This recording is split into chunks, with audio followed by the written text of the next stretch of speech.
ओम शांति।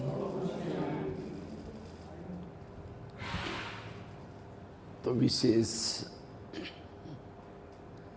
आप सभी को 2-3 दिन का, 3 तो क्या 2 दिन का भट्टी का चांस मिला हुआ है। वैसे तो आज डबल त्योहार भी है। एक तो है रक्षाबंधन, जन्माष्टमी, और दूसरा है स्वतंत्रता का दिन। शायद कभी कभी ये त्योहार इकट्ठा हो जाता है। जो स्वतंत्र बनेगा, अशरीरी बनेगा, विधेयी बनेगा, वही आने वाली कृष्ण की दुनिया में, नई दुनिया में आएगा। तो ये दिन हमें याद दिलाता है हमें क्या बनना है, स्वतंत्र बनना है। स्वतंत्र अर्थात अशरीरी, विधेयी, निराकारी। कोई भी संसार की चीजें मुझे बंधन में ना बांधे, ना कोई शरीर का बंधन, ना कोई प्रकृति का बंधन, ना कोई विकारों का बंधन। बंधनों से मुक्त बनना, यह है सच्ची स्वतंत्रता। खुद तो स्वतंत्र बनना है और क्या करना है, दूसरों को भी बनाना है। जैसे भारत से अंग्रेज लोगों को भगाने के लिए जिन लोगों ने मदद की, वो आने वाले फिर दुनिया में राज्य किया उन्होंने। इसी तरह इस दुनिया को भी विकारों रूपी अंग्रेज लोगों को भगाने के लिए जो मदद करेगा अपने तन मन धन से, वही क्या करेगा, आने वाले सतयुग दुनिया में राज्य करेगा। इतना ही नहीं, इस विकार रूपी अंग्रेजों को भगाने में जो मदद करेगा, उनका नाम जब तक सूरज चांद रहेगा, उनका नाम अमर रहेगा। ताली तो बजाओ। अभी भी ये हनुमान है, गणेश है, अभी भी 2 देवी देवता, ये कौन है? 5000 साल पहले विकार रूपी अंग्रेज आए थे, उन्होंने सबको बंधन में रखा था और ये लोगों ने मदद की थी, और उनका नाम अभी भी अमर है। इसीलिए अब हमें इस कार्य में मददगार बनना है, लेकिन पहले हमें स्वतंत्र बनना है। पहले हमें अपनी स्वयं की उन्नति करनी है। तो ये भट्टी है स्व उन्नति के लिए। वैसे तो मधुवन में जाने का तो टाइम आप सभी को नहीं मिलता, लेकिन ड्रामानुसार मधुबनी आपके पास पहुंचा है। तो इसलिए यहाँ 2 दिन में हमें अच्छी तरह, वैसे तो स्कूल में भी छुट्टी है तो हमें अपनी उन्नति करके, और जो ये क्लासेस चलेंगे, क्लासेस बहुत ही वर्तमान समय ब्राह्मण जीवन में कितनी जरूरी बातें हैं, उसी के टॉपिक के ऊपर क्लासेस चलेंगे। और ये क्लासेस हमने जो स्वयं के जीवन में जो किया, उसी अनुभव के आधार से क्लासेस रहेगी। क्योंकि मेरा जीवन भी एक बहुत साधारण रहा, और उसी में से साधारणता से आप अपने जीवन को कैसे महान बनाया, क्या क्या पुरुषार्थ किया, वही प्रैक्टिकल स्वरूप की बातें आप लोगों के सामने शेयर करूंगा। अलग अलग बहुत अच्छे अच्छे क्लासेस के टॉपिक हैं। सबसे पहली क्लास है में अशरीरी, विधेयी, निराकारी स्थिति का अभ्यास कितना जरूरी। अगर हमें स्वतंत्र बनना है, विकारों से मुक्त बनना है, प्रभु मिलन मनाना है, तो हमारा सबसे पहला अभ्यास अशरीरी, विधेयी, निराकारी, ये अभ्यास हमारा पक्का चाहिए। ये बहुत अच्छी क्लास है, जो रोज के मुरली में बाबा बार बार इस अशरीरी, विधेयी के ऊपर ध्यान खिंचवाता है। तो उसका हम अनुभव कैसे करें, तो उसके बारे में क्लास है। दूसरी क्लास है, हम योग तो लगाते हैं, लेकिन हम यथार्थ योग कैसे लगाएं? यथार्थ योग कैसे लगाएं? क्योंकि योग यथार्थ लगाने से, जब हम योग यथार्थ लगाते हैं तब हमारी अशरीरी स्थिति बनती है, विधेयी स्थिति बनती है। योग के द्वारा हमें अतीन्द्रिय सुख मिलता है। तो योग हम यथार्थ कैसे लगाएं? हम बैठते तो योग में, शरीर तो बैठ जाता है, मन बुद्धि कहीं भटक जाती है, मन बुद्धि कहीं बाहर चला जाता है। तो मन क्या है, बुद्धि क्या है, योग कितना घंटा करना है, योग में मन कहाँ लगाना है, बुद्धि कहाँ लगाना है, इसके बारे में अनुभव के आधार से एक बहुत अच्छी क्लास है। जिस क्लास में आपके योग के बारे में जो भी कुछ क्वेश्चंस हैं सारे खत्म हो जाएंगे। एक तीसरी क्लास है, कभी कभी हम स्वयं की उन्नति करना चाहते हैं, आगे बढ़ना चाहते हैं, लेकिन उसमें रुकावट आते, पर चिंतन पर दर्शन। ये परचिंतन एक कम चीज नहीं है। जब हम किसी का परचिंतन करते, परदर्शन करते हैं, और क्यों करते हैं, उसकी बातें हमें अच्छी नहीं लगती, उस व्यक्ति की बातें वो हमारे जैसा नहीं चलता, हमारे मन प्रमाण नहीं चलता, उसकी एक्टिविटी का, उसके हर एक्शन का हमें दुख होता है, दर्द होता है। वो दुख दर्द हम सहन नहीं करते, इसीलिए फिर औरों के साथ शेयर करते हैं। इसको कहा जाता है परचिंतन परदर्शन। आज बाबा ने कर्मों की घुई गति बताई है, जो हुआ अच्छा ये बताया, हरे का पाठ अपना अपना ये बताया। तो भी हम न चाहते भी क्या करते, परचिंतन करते, या ऐसा क्यों करता है इसने। इसका मतलब हमने ज्ञान को समझा ही नहीं, ड्रामा को समझा ही नहीं, कर्म गति को समझा नहीं। जिन्होंने इस ज्ञान को समझा वो कभी भी परचिंतन परदर्शन नहीं करेंगे, क्योंकि जो परचिंतन परदर्शन करता है वो कर्म योगी नहीं बन सकता, वो कर्म योगी नहीं है, वो बैठ करके भी योग नहीं लगा सकता। जो परचिंतन करता उसके दिमाग में ज्ञान का चिंतन भी नहीं चल सकता।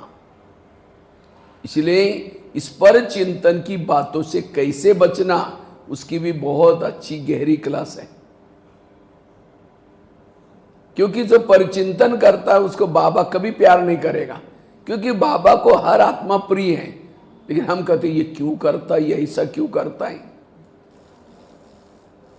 उसके बाद एक और बहुत अच्छी क्लास है, जो कभी कभी हम श्रीमत का उल्लंघन कर लेते हैं, श्रीमत का उल्लंघन कर लेते हैं। जो श्रीमत का उल्लंघन करता है उसको भी परमात्मा पसंद नहीं करता, परमात्मा प्यार नहीं करता। श्रीमत हमें बाबा ने जो दिया है कल्याण के लिए दिए हैं, तो हर श्रीमत का हमें पालन करना, हर श्रीमत, और श्रीमत की भी गहराई है बहुत। हम क्या करते, ज्ञान में चलते ऊपर ऊपर से चलते। समझो एक श्रीमत है, रोज मुरली सुनना, तो हम क्या करते हैं, मुरली तो सुन लेते हैं, हर श्रीमत के 10-10 मार्क है। अमृत वाला उठा 10 मार्क मिल गया, मुरली सुनी उसकी 10 मार्क मिल गया, योग किया उसके 10 मार्क मिल गया, शुद्ध भोजन खाया उसके 10 मार्क मिल गया। लेकिन वो 10 मार्क कब मिलेंगे, समझो मुरली सुन ली, लेकिन मुरली आप तो मार्क कितने देंगे, 10 देंगे, लेकिन 10 नहीं मिलते। मुरली सुनने से पहले आधा घंटा योग किया तब उसके 5 मार्क मिले। उसके बाद उस सुनी हुई मुरली को सारा दिन धारण किया, उस प्रमाण चले, उसके 4 मार्क मिले, और मुरली सुनने उसके 1 मार्क, टोटल 10 मार्क है। हम तो सुन लेते हैं और कितना मार्क देते हैं, 10 मार्क। धारण किया नहीं, उसके पहले योग नहीं किया, 9 मार्क गए, केवल आपको 1 ही मिला है। लेकिन हम खुद को देते हैं 10 मार्क और कहते हैं श्रीमद प्रमाण चलते हैं। हाँ चलते हैं, और इसीलिए बाबा के ज्ञान में चलते हुए भी हमें जो आनंद आना चाहिए, हमें जो खुशी होनी चाहिए, प्रभु मिलन की प्राप्ति होनी चाहिए, वो नहीं हो रही, क्योंकि हम यथार्थ श्रीमत का पालन नहीं कर रहे। इसको कहते हैं आध्यात्मिक ग्रामर। जैसे किसी ने शब्द लिख दिया, मैं शांति सागर की संतान हूं, और शांति की मात्रा पीछे वाली मार दी, मराठी वाली मार दी, और हिंदी वाला पढ़ने वाला कहेंगे रॉन्ग है, क्योंकि असली शांति की मात्रा कहां से होते हैं? सामने वाले होते हैं, हिंदी वाली। इसीलिए हमने कर्म किया लेकिन उसको एक्यूरेट नहीं किया, मार्क कट हो जाती। इसलिए बड़ा ध्यान से ज्ञान में चलना है। ये बहुत बड़ी यूनिवर्सिटी है, और इस यूनिवर्सिटी में कितने लोग पढ़ रहे हैं, उसी में से बाबा नंबर कैसे निकालता है? हर एक के ऊपर कंप्यूटर लगा हुआ है। आपने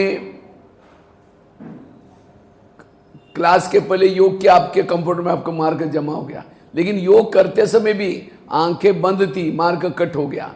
आंखें खुली थी तो भी बुद्धि रूपी आंख भी भटक रही थी, तो भी मार्क कट हो गया। बैज पहन के नहीं आए थे, मार्क कट हो गया। यहां बहनें आपको कुछ नहीं बोलेगी, सबकी ऑटोमेटिकली मशीनरी है। सेवा की, लेकिन मैंने किया, नाम मान में गए, 0 मार्क हो गया। और यहां तो आपको लगेगा वहां हमने ब्राह्मण बन करके मैंने सेवा की, ये की, जमा कुछ नहीं। इसलिए इतनी गहराई है, तो श्रीमत की गहराई। उसके बाद और एक बहुत अच्छी क्लास है, और सारे क्लास हमने टाइटल दिया इस भट्टी का, यहां भी दिया स्वयं की उन्नति, इसके साथ संपूर्णता के तरफ बढ़ते कदम। क्योंकि हमारा लक्ष्य क्या, हमें क्या बनना है?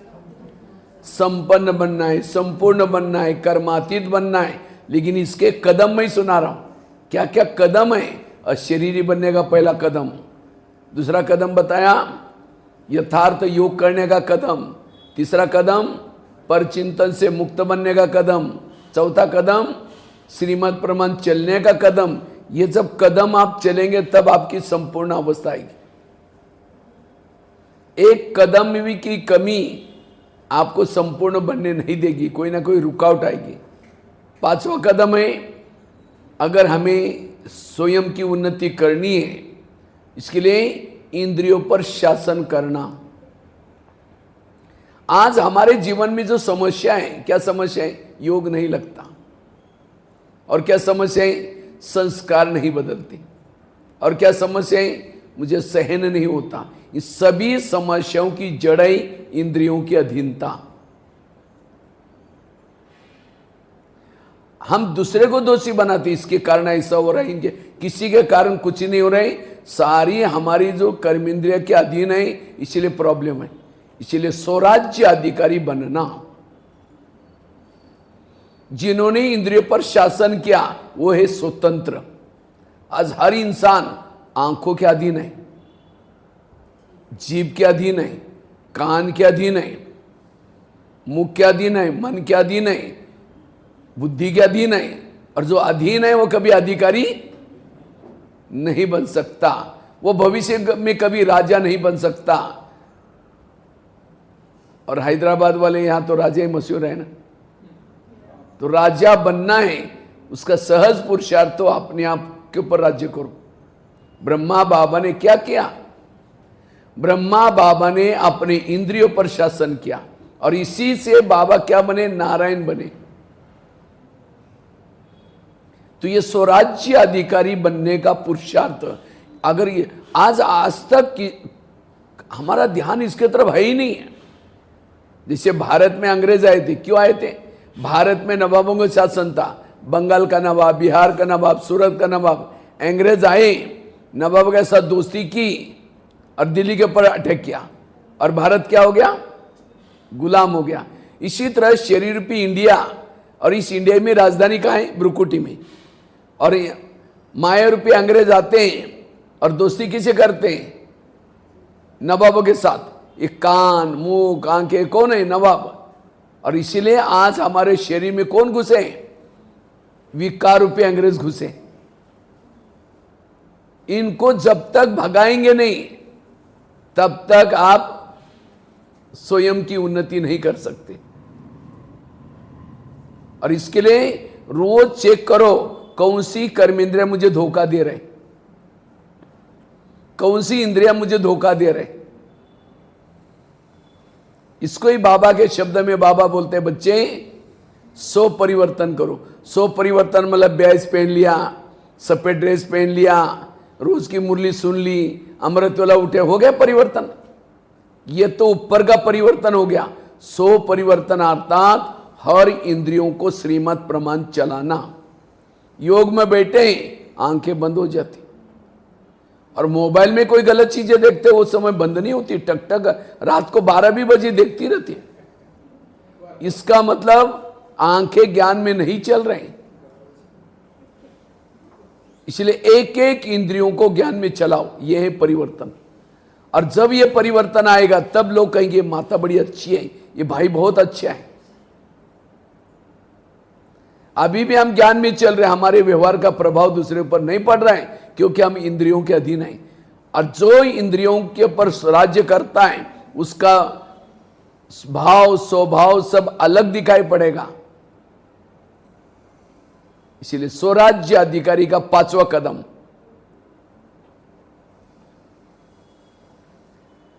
छठा कदम है, अगर हमें संपन्न बनना है, संपूर्ण बनना है, अपनी उन्नति करना है, अपने संस्कारों को परिवर्तन करना। हर ब्राह्मणों में अलग अलग संस्कार हैं। किसी के अंदर काम के संस्कार, किसी के अंदर क्रोध के संस्कार, और हमारा उसके तरफ ध्यान नहीं है। हम और पुरुषार्थ करें, जब तक आप उस संस्कार को परिवर्तन नहीं करेंगे तब तक मम्मा मम्मा क्यों बनी, मम्मा एक गलती दोबारा नहीं करती थी। इसी तरह हमें अपनी उन्नति करने के लिए क्या करना है, संस्कारों का परिवर्तन करना है।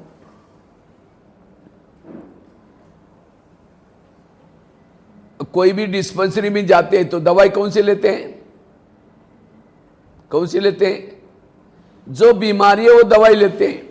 इसी तरह हमें भी वही पुरुषार्थ करना है जो अपने प्रॉब्लम है, कौन सा संस्कार है उसको परिवर्तन करना है। ये संस्कार के वश बार बार होने से की कमाई चट हो जाती है। इसलिए संस्कार, तो मेरा क्या संस्कार है, मुझे कैसे परिवर्तन करना है, उसके बारे में डीप में बड़ी अच्छी क्लास है, प्रैक्टिकल में युक्तियां। संस्कारों का परिवर्तन, क्योंकि जब हम संस्कार के वश हो जाते हैं हमारे चेहरे में खुशी नहीं होती। जब संस्कार के वश हो जाते हैं हमारी खुशी गायब हो जाते हैं। इसलिए संस्कार का परिवर्तन करना यह है पुरुषार्थ।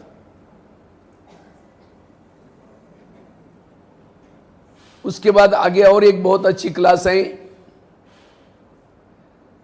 संकल्पों को समर्थ बनाना, संकल्पों को पॉजिटिव बनाना। वर्तमान समय हमारे जीवन की सभी समस्या का और एक जड़ है, वो है निगेटिव सोच, व्यर्थ संकल्प। क्योंकि संकल्प है बीज,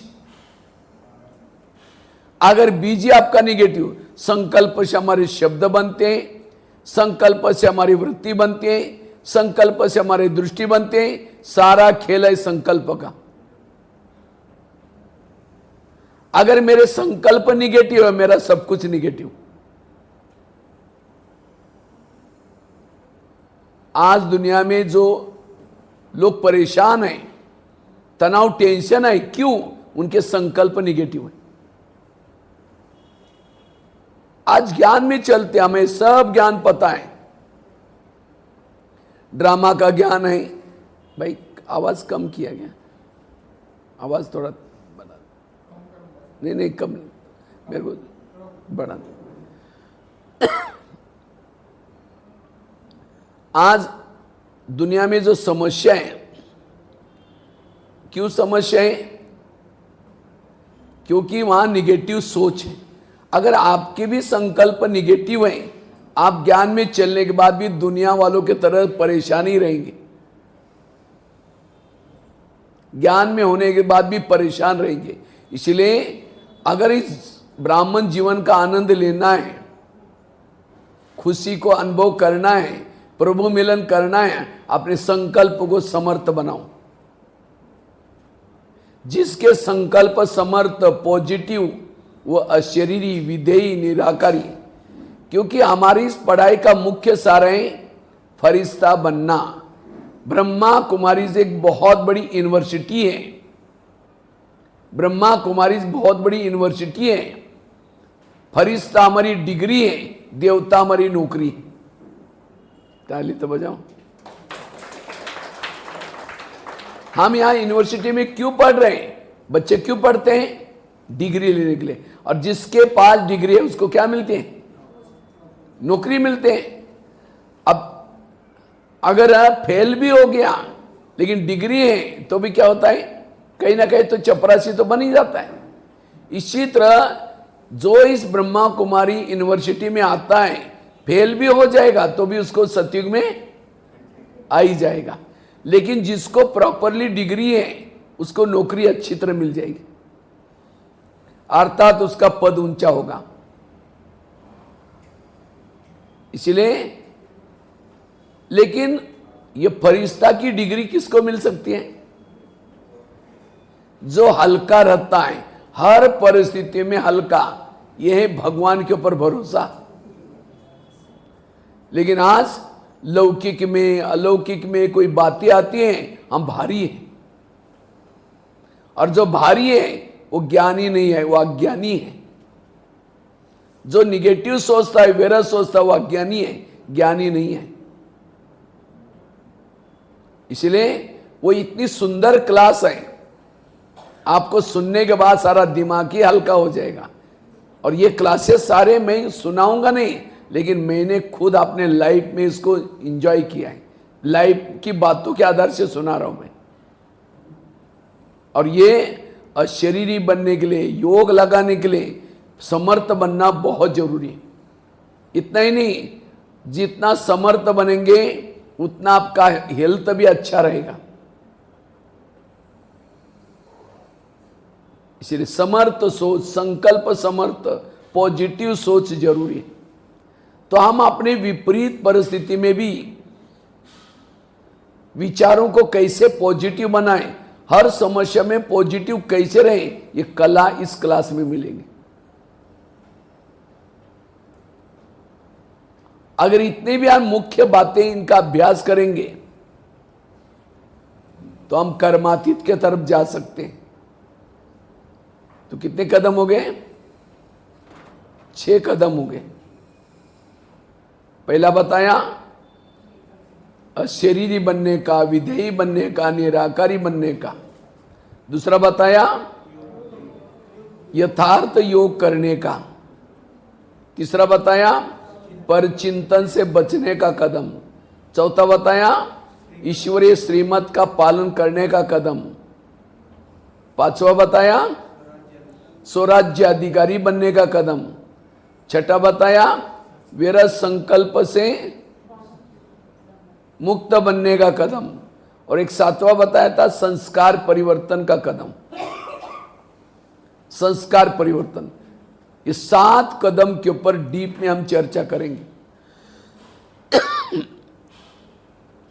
और कुछ एक मनसा सेवा, आजकल बाबा का बहुत ध्यान है इसकी तरफ। मनसा सेवा भी हम करें। तो इस तरह से, क्योंकि वर्तमान समय अनुसार इस पुरुषार्थ की ब्राह्मण जीवन में बहुत जरूरी है। और मुझे लगता है सारी मुरलियां जो चली है, ये जो 7 बातें हैं, ये 7 बातें सारे मुरलियों का मुख्य सार है। रोज की मुरली में बाबा आते हैं, बच्चे आत्माभिमानी बनो। दूसरा आता है मुझे याद करो, झगमोई झगमोई नहीं करो, श्रीमत का पालन करो, अपने संस्कार को बदलो, इंद्रियों जीत बनो, व्यर्थों से मुक्त बनो, समय को वेस्ट नहीं करो। यही बातें आती हैं। मैं कोई मुरलियों से अलग क्लास नहीं करने वाला हूं, मुरलियों के आधार से, लेकिन सरल भाषा में, सिंपल भाषा में इसका महत्व क्या है, अनुभव के आधार से आपको सुनाऊंगा। लेकिन इस भट्टी में सब एक्टिव होकर के बैठेंगे, किसी के भी आंखें बंद नहीं। मैं देखता अभी से शुरुआत ही नहीं हुआ, कई लोग तो क्योंकि जैसा मैं आया हूं इसी तरह माया भी इस साथ में आई है क्लास में। उनको पता है कि माउंट आबू से भाई आया, मेरा राज्य इन सभी के ऊपर इतना अच्छा चल रहा है, अगर इनकी बातें सुनेंगे तो मेरा राज्य तो चला जाएगा। इसीलिए मैं तो दिखाई पड़ रहा हूं, लेकिन माया आपको दिखाई नहीं पड़ेगी। वो आएगी और आपके सामने आलस और अलबेलापन की बूटी सुंगा के जाएगी। जब आलस आएगा तो आप यहां होते भी नींद करेंगे। जब नींद करेंगे तो आपकी आंखें बंद है। जिसकी आंखें बंद है उसका कान भी बंद होता है, नियम है। जिसकी आंखें बंद उसका कान, जिसका आंख और कान बंद है वो यहां रहते हुए भी एब्सेंट है, प्रेजेंट नहीं है। जैसे क्लास का स्पेलिंग होता है, क्लास का पहला शब्द क्या होता है? सी, सी फॉर क्लेवर, कुछ बच्चे होशियार होते हैं। दूसरा शब्द एल, एल फॉर लेजी, घड़ी में देखते हैं कब पूरा हो जाएगा, लेजी। तीसरा ए फॉर एब्सेंट, बैठा या बुद्धि कहीं बाहर है, अब दुकान का क्या हो गया होगा, ये क्या बुद्धि बाहर रहेगी, उसको कहेंगे एब्सेंट। और आगे का शब्द यस, ज्यादा खाना खाया है या कुछ प्रॉब्लम, नींद करेंगे। नींद के भी कई कारण होते हैं, आपका कारण ढूंढ लेना उसमें। एक तो कुछ टैबलेट्स लेते हैं हम लोग, दवाई लेते हैं, उसमें अल्कोहल होता है, उससे भी नींद आती है। दूसरा जो निगेटिव सोचता है, ज्यादा सोचता है, उसको भी नींद आती है। जो निगेटिव सोचने से मन क्या होता है, थक जाता है। जिसका मन ही थक जाता है उसका शरीर भी थक जाता है। तीसरा, जिसके ऊपर शरीर के ऊपर विकर्म का बोझ है, बोझ वाला सीधा नहीं बैठता, ऐसा जिसके सिर पर बोझ होता है वो जब चलेगा तो ऐसा करके चलेगा, ऊपर बोझ है ना, नीचे सिर करके चलेगा। इसी तरह जिसके ऊपर बोझ है वो योग में बैठेगा या कैसे बैठेगा, ऐसे बैठेगा। कईयों को नींद इसीलिए आते हैं, ज्ञान रत्नों की कदर नहीं है, कदर नहीं, उसको भी क्या करेगा, वो नींद करेगा। इसलिए हमें एक्टिव होकर के क्लासेस सुनना, भले उसके लिए आप डायरी रखो, लिखो उसके अंदर। क्योंकि मैं तो स्कूलों में बच्चों को पढ़ाने वाला टीचर हूं, कैदियों को भी पढ़ाता हूं। मेरी तो नजरें इतनी तेज होते हैं, एक एक व्यक्ति क्या क्या सुन रहा है उसके तरफ भी ध्यान रहता है। और पूरी इसमें आप जब भी आएंगे, यहां एंट्री करेंगे, आपका मोबाइल कैसा चाहिए, साइलेंट चाहिए। मोबाइल किसी का भी बजेगा नहीं, क्योंकि मोबाइल बजेगा तो दूसरे भी डिस्टर्ब, खुद भी डिस्टर्ब। क्योंकि भगत तो आपको छोड़ेंगे नहीं, इतना दिन मंदिरों की घंटी बजाई, अभी मोबाइल की घंटी बजाना शुरू करेंगे। इसीलिए मोबाइल को बिल्कुल साइलेंस रखेंगे। जब भी आप कभी क्लास में आते हैं, अब मैं जैसा यहाँ जैसे ट्रेन से पहुंचा हूं, अभी ट्रेन में जब बैठूंगा तब तक मेरा मोबाइल साइलेंस में रहेगा। हमारे तो कितने कारोबार, कितने फोन आते हैं, लेकिन तो भी साइलेंस रह, बाद में जब पूरा होता है तो देख करके उनको जवाब दे देते हैं। साथ में बिल्कुल मौन में रहेंगे। और जैसे क्लासेस चलेंगे, अपने आप चेकिंग करना है कि मेरे अंदर क्या क्या कमी है और कौन सी क्लासेस मेरे लिए जरूरी है, उसको ध्यान से सुनना, नोट भी करना। और क्लास में ताली बजाने के लिए परमिशन है हमारी। ताली बजाने से कोई मेरा उमंग नहीं बढ़ेगा, लेकिन बाजू में कोई सो रहा है उठ जाएगा, वो उससे भी सेवा हो जाएगी। इसलिए बीच बीच में ताली के लिए कोई जीएसटी नहीं कटने वाली। मोदी जी ने तो ये पक्का किया कि ताली बजाने से जीएसटी नहीं कटेगी। कई तो कंजूस होते, बजाते ही नहीं। हाँ, एक बार बजाओ फिर ठीक है। कोई भी एक आधी पॉइंट अच्छी लगी, आप ताली बजा सकते, उससे सब अलर्ट एक्टिव होकर के रहेंगे, बोरिंग नहीं हो जाएगा क्लास। नहीं तो कोई ये नहीं है तो फिर एकदम ये एक सोता है, फिर सारा पूरा क्लास में वाइब्रेशन फैल जाता है। इसीलिए एक्टिव होकर के क्लासेस सुनेंगे। हम तो जब बच्चे जब क्लास करते हैं, अगर बच्चे आपस में बात करते हैं या कुछ ये करते हैं तो हम उसको उठा करके खड़ा करते, तो आपको तो नहीं करेंगे, हाँ? नहीं तो उसको पीछे बिठा देंगे, सामने नहीं। सामने कोई भी नींद करने वाले सामने नहीं बैठेंगे, सामने बिल्कुल अलर्ट।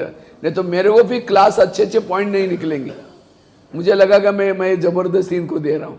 जिनको सचमुच नींद आते हैं, कुछ होता है तो पीछे बैठेंगे लास्ट में, भले पीछे नींद करो, कोई बात नहीं। और ये भट्टी आपके लिए बहुत बाबा ने, क्योंकि अभी तो अंतिम समय चल रहा है, न जाने किस समय, वैसे तो संगम युग के अब 37 मतलब 10-12 साल बाकी है, लेकिन संगम युग के आपके नहीं है। आपकी तो कब टिकट कटेगी उसका कोई भरोसा नहीं है। इसीलिए संगम युग में ये बाबा ने आपको लॉटरी दी है, और कोई भी क्लासेस मिस नहीं करना। ऐसा नहीं कि आज एक दिन किया फिर बाद में छोड़ दिया, आधा रावण मर जाएगा और आधा जिंदा ही रहेगा। इसीलिए सारे क्लासेस आप कोशिश करके सारी भट्टी को अच्छी तरह सुनना। और योग में हम बीच बीच में करेंगे, बीच बीच में हर घंटे में गीत बजेगा। मैं वो भाई को फिर बाद में बताऊंगा। गीत आधा घंटा हुआ तुरंत हम, चाहे क्लास भी चल रहे हैं, गीत बजते 3 मिनट का गीत है, सब उठ करके खड़े रहेंगे और 3 मिनट वो गीत बजेगा, उठ करके खड़े होकर के वो योग करेंगे। उसके बाद बीच बीच में हम लोग कमेंट्री से भी योग करेंगे, और दिन के समय हम लोग चेयर पर बैठ करके फरिश्ता योगा भी करेंगे। तो आप लोगों को बहुत अच्छा इंटरेस्टिंग भट्टी लगेगी, इसका आप अच्छी तरह लाभ ले लेना। और यहाँ से भट्टी सुन करके कुछ सुनना नहीं है, उसको बाद में अप्लाई करना। सुनने से मार्क नहीं मिलते, थ्योरी का मार्क केवल एक ही होता है, प्रैक्टिकल के मार्क ज्यादा होते हैं। इसलिए ब्रह्मा कुमारीज में पढ़ाई कितना घंटा होते हैं? 1। लेकिन उस 1 घंटे की पढ़ाई को जो प्रैक्टिकल करता है वो देवता बनता है। सुनने वाला देवता नहीं बनता, उसको प्रैक्टिकल में करने वाला देवता बनता है, उच्च पद प्राप्त करता है। इसीलिए इस भट्टी को केवल सुनना नहीं, लेकिन वहां बाद में आपके लाइफ में वो दिखना चाहिए, तब आपकी स्वयं की उन्नति की भट्टी हो गई, तब आप बढ़ते कदम की तरफ गए। नहीं तो कई बार इससे पहले कई सुनने के बाद फिर वहीं के वहीं रहे, वो नहीं करना है। तो इस भट्टी से बाबा ने लास्ट में आपको चांस दिया है। नहीं तो फिर धर्मराजपुरी में दिखाएगा, देखो मैंने इतना बार तुमको बोला, अब तुमने नहीं किया, मैं क्या कर सकता हूं। अगर बच्चे परीक्षा के अंत में कोई स्पेशल और मेहनत करते हैं, हो सकता है गैलअप कर सकते हैं। इसी तरह ये अंतिम आप लोगों को चांस है, क्योंकि अब हमारे सामने बहुत सारी परिस्थिति आने वाली है, बहुत सारे पेपर्स आने वाले हैं। इसलिए हमें अच्छी तरह इस भट्टी से स्वयं की उन्नति करने के लिए क्या करना है, अच्छी तरह प्लानिंग बना करके जाना है और स्वयं की उन्नति करके जाना है। और कुछ क्वेश्चन लास्ट के समय हम लोग एक क्लास ये भी रखेंगे, क्वेश्चन आंसर। मुझे लगता है ये सारी क्लासेस सुनने के बाद आपके कोई क्वेश्चन रहेंगे नहीं, फिर भी अगर कुछ रहेंगे तो भी आप उसको क्लियर करके इस भट्टी से कोई भी बातें, निगेटिव बातें मतलब लेके नहीं जाना, लेकिन सारी बातों को क्लियर करके जाना, एकदम हल्के होके जाना। तो ऐसे हमें पावरफुल भट्टी करना है। इसे मैं तो लगता हूँ काफ़ी समय के बाद हैदराबाद में आया हूँ। यहाँ तो शायद इस सेंटर में तो पहली बार आया, इससे पहले मैं एक बार वो भी, और शायद आपने लिख करके भी चिट्ठी भी दिया था, मेरे पास एक चिट्ठी भी मिली आपकी, मुझे निमंत्रण का, क्योंकि मैं तो चिट्ठी सिस्टम रखता हूँ। तो देखा इससे पहले भी आपने कई बार ट्राई किया है, लेकिन इस बार मैंने प्लानिंग कहीं का बना नहीं था, इसीलिए मेरे को अचानक हाँ बोला। नहीं तो मेरा पहले तो 4 महीना होता था ना टिकट, 4 महीना पहले टिकट बना कर रखता था, लेकिन ड्रामा अनुसार शायद आपको चांस मिला है। तो इस भट्टी से क्योंकि मेरे वाले जो क्लासेस है अनुभव वाली बातें, अनुभव से, अनुभव वालों बातों से आप बहुत अच्छा लाभ लेकर के आगे बढ़ सकते हैं। क्योंकि मैं महाराष्ट्र में एक छोटे से गांव में जन्म लिया। मैं तो 11 साल स्कूल में नहीं गया था लौकिक में।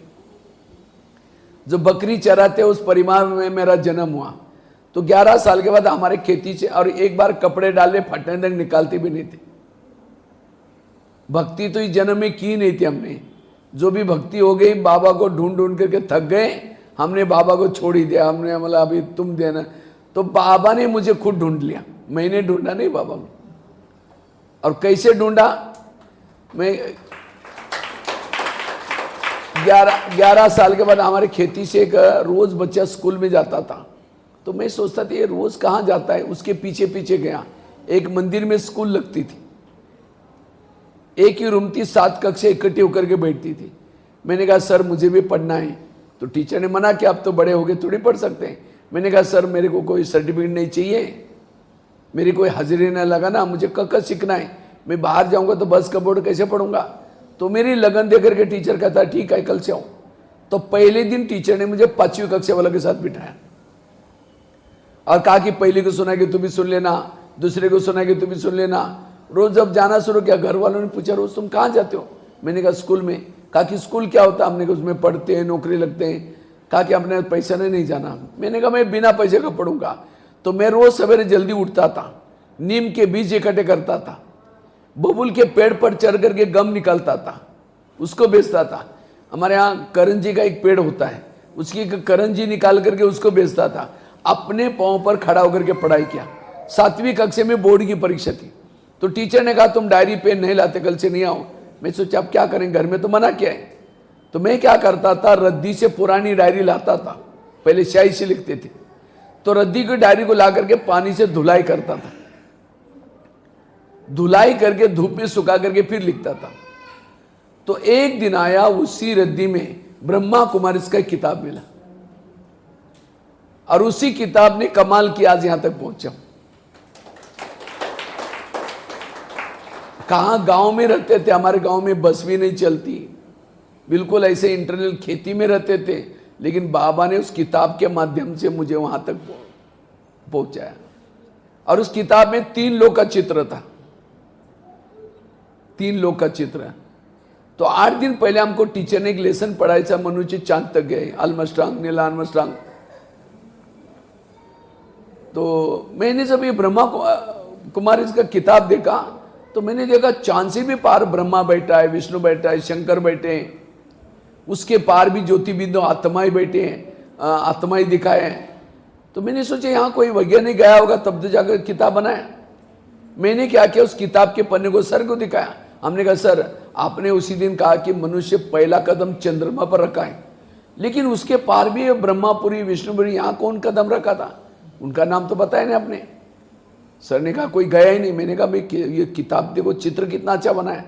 तो टीचर ने बाजू की लिखत 4 बार पढ़ी, कुछ समझ में नहीं आया।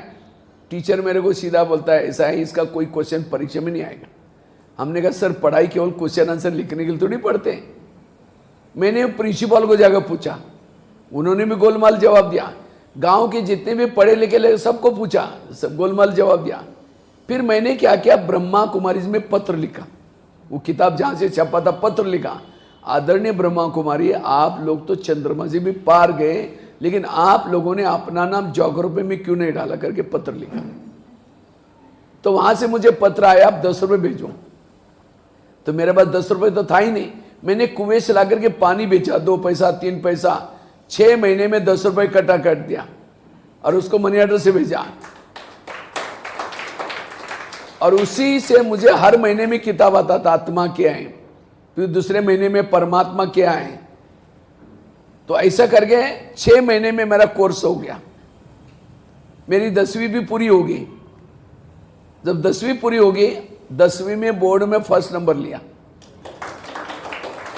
शुरुआत की थी 5वीं से, लेकिन 10वीं में बोर्ड में फर्स्ट नंबर लिया। कभी भी स्कूल मिस नहीं करते थे, बिल्कुल रेगुलर स्टडी करना। और 10वीं के बाद मैंने सोचा अभी गरीब परिस्थिति है तो कॉलेज में तो नहीं जाएंगे, कोई कोर्स करेंगे। मैंने ITI का कोर्स करने के लिए एक बड़े शहर में चला गया। तो वहाँ जब मैं गया तो वहाँ एक ब्रह्मा कुमारी की पाठशाला मिली। तो मैं पहले दिन पाठशाला में गया था, उसी दिन मुरली चल रही थी। वो पूरी मुरली आत्मा के ऊपर, बच्चे तुम आत्मा हो, आत्मा का पाठ पक्का करो। मुझे लगा यहाँ का मुख्य लेसन आत्मा का ही। तो मैंने क्या किया, बाहर जाकर के अपने हाथ पर भी लिखा है उसी दिन, मैं आत्मा हूं। उधर लिखा है, यहां भी लिखा है मैं आत्मा हूं। और मैंने इस आत्मा का इतना अभ्यास किया, उससे मुझे योग बड़ा सहज हो गया। और उसके बाद ITI पूरा हुआ तो कई बार मैं जब क्लास में बैठता था, फटा हुआ कुर्ता था ऐसा पकड़ करके, शर्म के मारे में लास्ट में आकर के बैठता था। तो कई बार बहनें कहती थी बेचारा गरीब बच्चा भी रोज आता है, पता नहीं सत्युग में आएगा नहीं आएगा, 2 शब्द भी नहीं बोलता। मुझे 2 शब्द भी बोलने नहीं आता था, मुझे कुछ भी नहीं आता था, लेकिन ज्ञान बहुत अच्छा लगता था। तो ऐसा करते ITI पूरा हुआ। तो बहनों को कहा बहन जी मुझे मधुबन में जाना है। तो बहनों ने कहा तुम गरीब बच्चा जाकर करोगे क्या वहाँ। तो दूसरे दिन बाबा की मुरली चलती है, बाबा कहते बच्चे योग लगाओ, योग से असंभव क्या हो जाएगा। मैंने 6 महीना तक ITI पूरा हुआ था, तो मैंने सोचा जब तक कॉल आएगा तो योग करेंगे। 6 महीना तक रात को 10 बजे से सवेरे 5 तक योग किया, और ड्रामा ऐसा बना मधुबन में पहुंच गया। एक दिन जब मैं पढ़ाई कर रहा था, उस समय एक दिन मुरली में चलता है बच्चे बाहर का भोजन नहीं खाना चाहिए, शुद्ध भोजन खाना चाहिए, योग का आधार है भोजन। अब मेरा तो घर से टिफिन आता था, तो उसी दिन मैंने बाहर जाकर के मुरली सुनने के बाद घर में एक 15 पैसे का पत्र लिखा, मुझे भोजन नहीं भेजो, मैं खुद बना कर खाऊंगा। अब मुझे ना बनाने आता था ना मेरे को पैसा था मेरे पास, लेकिन लगा कि मुझे इस नियम का पालन करना है, मुझे योग का अनुभव करना है। तो जब तक 5 दिन पत्र पहुंचते तक वो भोजन आता रहा, मैं किसी को देता था। अब किसी को पता चले कुछ खाता ही नहीं, पाठशाला वालों को, उन्होंने किसी ने मुझे एक स्टोव दिया, एक पतीला दिया, चावल उबाल करके गरम चावल पर शक्कर डाल के खाता था 4 साल तक। आज मधुबन में जहां 25,000 लोगों का भोजन बनता है, वहां सेवा बाबा ने दी। देखो कोई भी आप नियमों का पालन करते उसका फल बाबा तुरंत दे देता है। उसके बाद जब मधुबन में गए 2 साल वहीं रहे। 2 साल बाबा 2 दिन में आता था, 2 दिन एक ग्रुप में 2 बार मिलता था, सेवा करते थे। 2 साल के बाद गुलजार दादी जिनके तन में बाबा आता है, मुझे मधुबन दिल्ली लेके गई, और गुलजार दादी के साथ 10 साल दिल्ली में रहने का मौका मिला। जब मैं ज्ञान में आया था शुरू में, तो मुझे पता चला ये संस्था 47 साल से चल रही। तो मैंने सोचा 47 साल से कितने लोग आगे गए होंगे, मुझे उनके तक पहुंचना है, इसलिए मुझे बहुत पुरुषार्थ करना पड़ेगा, दौड़ना पड़ेगा। तो उन्होंने क्या क्या मुरलियाँ पढ़ी होगी जो मेरी मिस हो गई, उन्होंने क्या क्या किताबें पढ़ी होगी वो मिस हो गई होगी। तो मैं क्या करना शुरू किया, वो पुरानी मुरलियाँ मंगाना शुरू किया, और सवेरे भी क्लास करता था, शाम को भी क्लास करता था। और ऐसा पुरुषार्थ किया जैसे मैंने स्कूल में 5वीं में गया, लेकिन तो भी 10वीं में बोर्ड में फर्स्ट नंबर लिया। इसी तरह मैंने वही युक्ति क्या किया, इस पढ़ाई में अपनाया। कभी भी मुरली मिस नहीं करना है, बिल्कुल रेगुलर आना है, टाइम वेस्ट नहीं करना। और सचमुच ड्रामा ऐसा बना, जो 47 साल से 2 भाई बहन गए थे, उनके तक वहां तक स्कूल में पहुंच तो गए। आज दादियों की पालना लेना, मैं कभी सोचा ही नहीं था, कहां पर बहनों ने मैं मना किया था, कुछ आता नहीं था, लेकिन अंदर लगन थी। तो उसके लिए हमने क्या क्या यही बातें मैंने आज, कैसे हमें पुरुषार्थ में, मेरे पुरुषार्थ में क्या क्या कमी, और उस कमी को ये करके मैंने करते करते जो अवस्था बनाई अपनी, उस अवस्था की सारी बातें इस भट्टी में आपके साथ शेयर करेंगे। क्लास नहीं कराऊंगा, अनुभव। आज 2 शब्द नहीं बोल सकते थे, आज 12,000 कॉलेज में लेक्चर बाबा ने करवाए। 12,000 कॉलेज में, बताओ, 11-1200 जेलों में कार्यक्रम किया है, जेलों में, जो कोई भी ब्राह्मणों ने नहीं किया है। पूरा वर्ल्ड में कोई भी बिके नहीं ये सेवा, वो बाबा ने करा के लिए। कहा मैं दोष, कोई पुलिस वालों को देखता था, डरता था, लेकिन खूंखार कैदियों को बाबा कहते ना, गिरे हुए को उठाने की सेवा करो। 30-40 मासिक में लिखने का सेवा करते हैं। तो ये पुरुषार्थ जो किया उसके अनुभव के आधार से ये करते रहते हैं। आज यूट्यूब में, गूगल में बीके भगवान भाई डालो, 10 चैनल्स बने, हजारों क्लासेस है। पढ़ाई तो कुछ नहीं किया।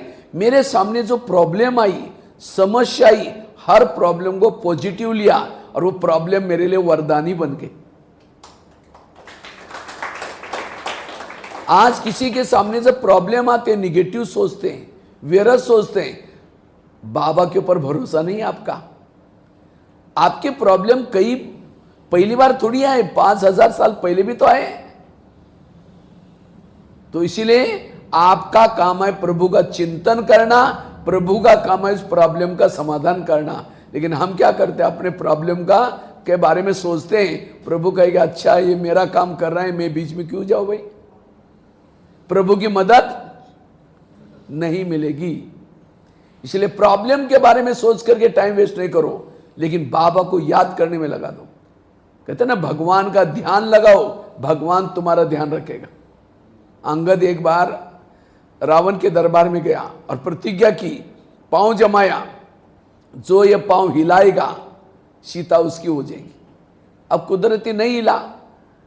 जब वापिस गया राम की सेना में, उसके दोस्त है, बंदरों ने, सभी ने पूछा, अरे तुमने क्यों सी प्रतिज्ञा की?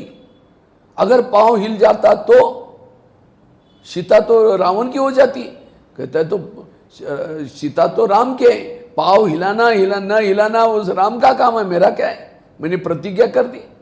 इसीलिए आज हमारे जीवन के सारे प्रॉब्लम किसके? बाबा के भी प्रॉब्लम, बाबा हमारा दोस्त है ना। तो जो वो निश्चिंत है तो हमें क्यों चिंता करना है। इसलिए मेरे जीवन में आगे बढ़ने का एक ही सिद्धांत रहा, हर परिस्थिति में पॉजिटिव रहा। और जो पॉजिटिव है वो अशरीरी है, जो पॉजिटिव है वो सदा विधेयी है, वो निराकारी स्थिति में रहता है। इसलिए पॉजिटिव बनना ये वर्तमान समय बहुत जरूरी है। ये मैंने खुद अपने अनुभव से देखा।